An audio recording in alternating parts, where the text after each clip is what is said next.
എപ്പോഴും മലയാളത്തിന് മറ്റു ഭാഷകള് ഒരു തരം താഴ്ത്തിയ മട്ടായിരുന്നു.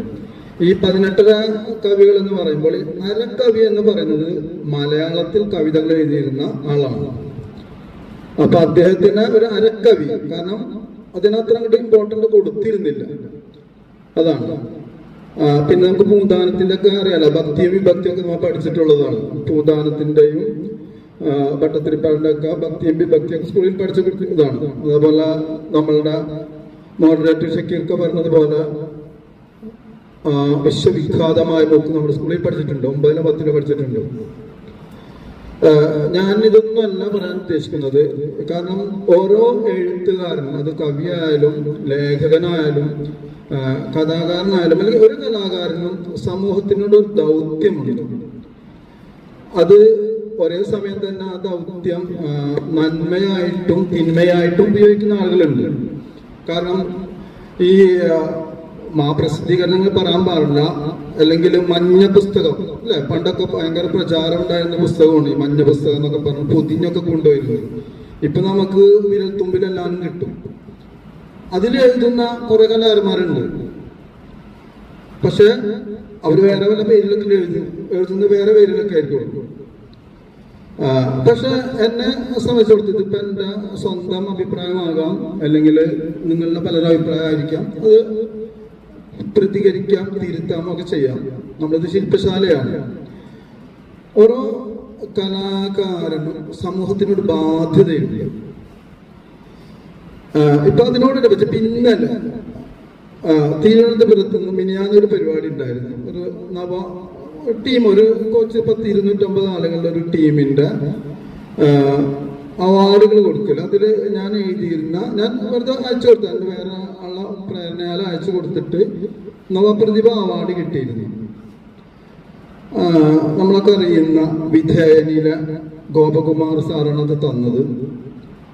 അപ്പൊ അവിടെ എനിക്ക് കാണാൻ സാധിച്ച്, നമ്മളങ്ങനെ പറയാൻ പാടില്ലെങ്കിൽ കൂടി പറയിപ്പിക്കുകയാണ്.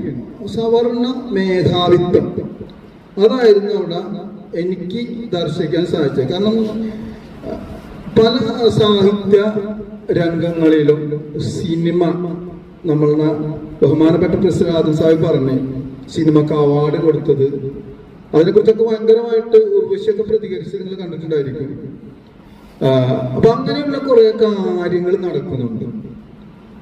അതിനൊക്കെ നമ്മളെപ്പോലുള്ള ഈ സാഹിത്യ കൂട്ടായ്മകളാണ് അതിൻ്റെ നന്മയുടെ വശങ്ങൾ, നല്ല വശങ്ങൾ കോർത്തിണക്കിയിട്ട് കഥകളും കവിതകളും ഒക്കെ സൃഷ്ടിക്കേണ്ടത്. ഇനി കഥയും കവിതയൊന്നും വേണ്ട, ഷോർട്ട് ഫിലിമുകൾ, ചെറിയ ചെറിയ ഇതുകൾ നമുക്കറിയാൻ പറ്റും. ചില പ്രാസംഗികരുടെ ചെറിയ ഭാഗങ്ങൾ 1-2 മിനിറ്റിന്റെ റീൽസുകൾ വളരെയധികം പ്രചരിക്കുന്ന കാണാം. അവരാ പോയിന്റ് വെച്ചിട്ട് അങ്ങനെയുള്ള ചെറിയ ചെറിയ എഴുത്തുകളൊക്കെ നമുക്ക് കൊണ്ടുവരേണ്ടതുണ്ട്. ഞാൻ പിന്നെ അധികം വിശദീകരിക്കുന്നില്ല. ബാബരി മസ്ജിദ് 1992 ഡിസംബർ 6-ാം തീയതി ബാബരി മസ്ജിദ് പൊളിച്ച് ഒരു 6 ദിവസം, 6-ാം തീയതി 13-ാം തീയതി 1992 ഡിസംബർ 13 മുതൽ ഞാൻ പ്രവാസിയായി.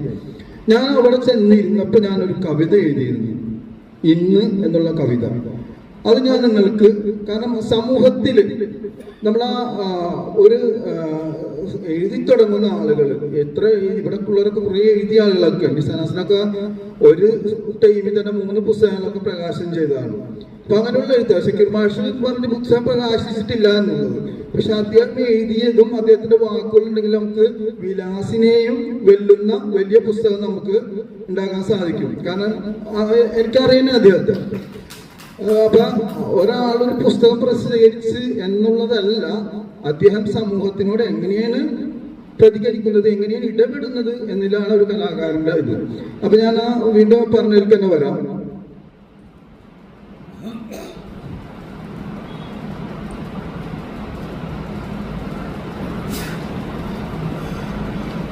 കവിതയുടെ പറച്ചിലാണ്, അത് കവിത പാരായണമൊന്നും ആയിരിക്കില്ല. കാകന്റെ കഴുകന്റെ കൊക്കിൽ ഒതുങ്ങും കബന്ധങ്ങളാക്കുമോ നീ നിന്റെ മക്കളെ, വീശിയടിക്കും ഈ വിറപൂണ്ട ശക്തിക്കായി വിളയാടലൊരുക്കുന്നോ നീ നിന്റെ ഹൃത്തിൽ. ചിതറിപ്പറന്നൊഴുകും ചുടുനിണത്താലൊരു രണഭൂമി ഒരുക്കുന്നത് എന്തിനാ നീ വൃഥ.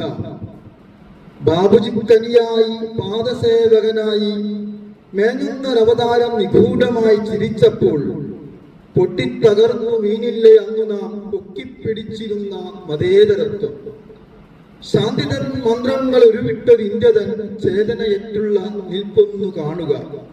കേൾക്കുന്നു ഗദ്ഗതം മാതൃത്വം തന്നെ വെണ്ണീറായി മാറുമീ നാടിന്റെ മക്കളെ. അമ്മിഞ്ഞ നുകരാനായി വെമ്പിടും പൈതങ്ങൾ കമ്മയില്ലല്ലോ അറിഞ്ഞോ നേതൃത്വമേ. ദേശസ്നേഹം നേരെ പാറി നടന്നുകൊണ്ട് ദേശക്കാരൊക്കെയും കൊന്നൊടുക്കുന്നു പോകും. സാന്ത്വനത്തിന് അമ്മയാണല്ലോ നീ, ഏവർക്കും അശാന്തി തന്നെ അമ്മയായി കഷ്ടം നീ മാറിയോ. നമുക്ക് മനസ്സിലായിട്ടുണ്ടാവും വിശ്വസിക്കുന്നു.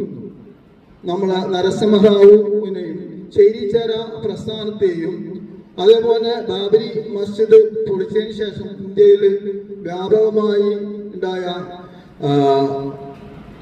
വിപ്ലവങ്ങള്, മരണങ്ങൾ, അതൊക്കെയാണ് അതിൽ പ്രതിപാദിക്കുന്നത്. അപ്പൊ നമുക്ക് സമൂഹത്തോട് പറയാനുള്ളത്, ഓരോരുത്തരും പല രീതിയിൽ പറയുന്നു, ഞാൻ അങ്ങനെ പറയുന്നുള്ളൂ. ഇനി നമ്മളെ ഇറാൻ ഇറാഖ് യുദ്ധം, അതിനെ കുറിച്ച് അറിയാം. ഈ ഇറാൻ ഇറാഖ് യുദ്ധം ഇന്നത്തെ പെട്രോളിന്റെ ടോപ്പടുത്തിരിക്കുന്ന നമ്മളൊക്കെ അതിൽ നിന്നും ആസ്വദിക്കുന്ന ആളുകളാണ്. ഗൾഫ്, ഖത്തറിന്റെ മിസൈൽ റോക്കറ്റ് അമേരിക്കൻ പ്രസിഡന്റ് കൊടുത്തൊക്കെ നിങ്ങൾ അറിഞ്ഞിട്ടുണ്ടായിരിക്കും അല്ലേ. അതിനൊക്കെ നമ്മൾ എന്ത് പ്രതികരിച്ച്? അവിടെയാണ് ഒരു സാഹിത്യകാരൻ, ഒരു എഴുത്തുകാരന്റെ മേന്മ വേണ്ടത്. നമ്മൾ കൊടുത്തല്ലോ എന്നുള്ള ഒരു പ്രൗഢോട് പറയുമ്പോൾ ഞാൻ പറയുന്നു അവരൊക്കെ മൗനികളാണ്. നിങ്ങൾ എല്ലാവരും പഠിച്ചിട്ടുണ്ടാവും മൂസ നബി എന്ന് മുസ്ലിങ്ങൾ പറയുന്ന മോസസിന് ദൈവം ഒരു വടി കൊടുത്തിരുന്നു. ആ വടി നമ്മളെ കയ്യിലൊക്കെ ഉണ്ട്. ആ വടി നമ്മളെ കയ്യിലുണ്ട്. നമ്മൾ അടിച്ചപ്പോ വരില്ല, നമ്മൾ അടിക്കണം. നമ്മൾ ആ വടി അടിക്കേണ്ടത് അങ്ങനെയാണ്.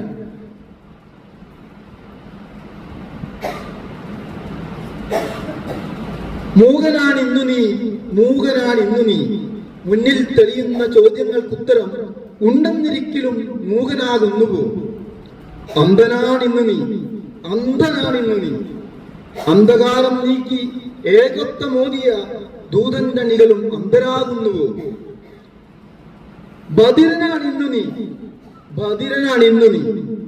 ചുറ്റും മുഴങ്ങുന്ന നിലവിളി കേൾക്കാത്ത പച്ച മാംസങ്ങളിൽ ഊളിയിടാൻ പായും പച്ച ലോഹങ്ങൾ തൻ ഇരമ്പ ശ്രവിക്കാത്ത കർണങ്ങളുള്ള നീ ബധിരൻ തന്നല്ലയോ. ഞാൻ ചോദിച്ചത് 28ഓളം വർഷം എനിക്ക് അന്നം തന്ന ഗൾഫ് രാജ്യങ്ങളോട് തന്നെയാണ് ചോദിച്ചത്. ഇങ്ങനെ ചോദിക്കാൻ പഠിക്കണം നമ്മൾ. കാരണം നമ്മളെ പ്രതിഷേധം അറബിയിൽ അതിനെ പറയും ഭിന്നിയാക്കുന്നു. ഏത് കാര്യത്തോടു കൂടിയാണ്, ഏത് നിശ്ചയത്തോടു കൂടിയാണ് നമ്മൾ പ്രതികരിക്കുന്നത്, ആ നിശ്ചയത്തിന്റെ പ്രതിഫലം കിട്ടുമെന്ന് വിശ്വസിക്കുന്ന ഒരു വിശ്വാസിയാണ് ഞാൻ. അപ്പൊ എനിക്ക് ഇങ്ങനെ ചോദിക്കാതിരിക്കാൻ പറ്റില്ല. അങ്ങനെയാണ് ചോദിക്കുന്നത്. ഇനി വെന്തു കഴിയുന്ന നിന്നിലെ സംഘത്തിൽ ഗന്ധം യൂഫ്രട്ടീസ് ട്രൈഗീസ് കടക്കവേ വട്ടമേശക്ക് ചുറ്റും ഇരുന്നു കൊണ്ട് മൗനത്തിൻ പോള രുചിക്കുന്നു. അറിയാല, നമ്മള് മക്കനെ ആരാധിക്കുന്ന ആളുകളാണ്, അല്ലെങ്കിൽ മെക്കയെ പോകുന്ന ആളുകളാണ്. അതിന്റെ ഉള്ളിൽ ഏറ്റവും കൂടുതൽ വിറ്റഴിക്കുന്ന കൊക്കക്കോളയാണ്. ആധിപത്യം, വിദേശാധിപത്യം, അങ്ങനെയുള്ള ഒരു ഇതാണ്. അതിനൊക്കെ വാളുകൊണ്ടും അല്ല വേണ്ടത്, പേന ആയതുകൊണ്ട്. ഇപ്പൊ പേനില്ലല്ലോ, നമുക്ക് വിരൽത്തുമ്പിലാണ്, അല്ലെങ്കിൽ ഗൂഗിൾ ടോക്കാണ്. ആ രീതിയിൽ പ്രതികരിക്കണം എന്നാണ് എനിക്ക് പറയാനുള്ളത്. ഇനിയും ഇതിനോടനുബന്ധിച്ച പലസ്തീനായിട്ടും ഇപ്പൊ പലസ്തീനിലെ പ്രശ്നങ്ങളൊക്കെ ഉണ്ട്, അതിനെ കുറിച്ചൊക്കെ കുറെ എഴുതിയതുണ്ട്. കുറെ ഇങ്ങനെ നമുക്ക് ഒരു പെട്ടെന്ന് തോന്നിയാൽ അങ്ങനെ എഴുതിക്കൊണ്ടിരിക്കും. ചിലപ്പോൾ അതിനൊന്നും ഉണ്ടാവില്ല, ചിലപ്പോൾ അത് പോവും.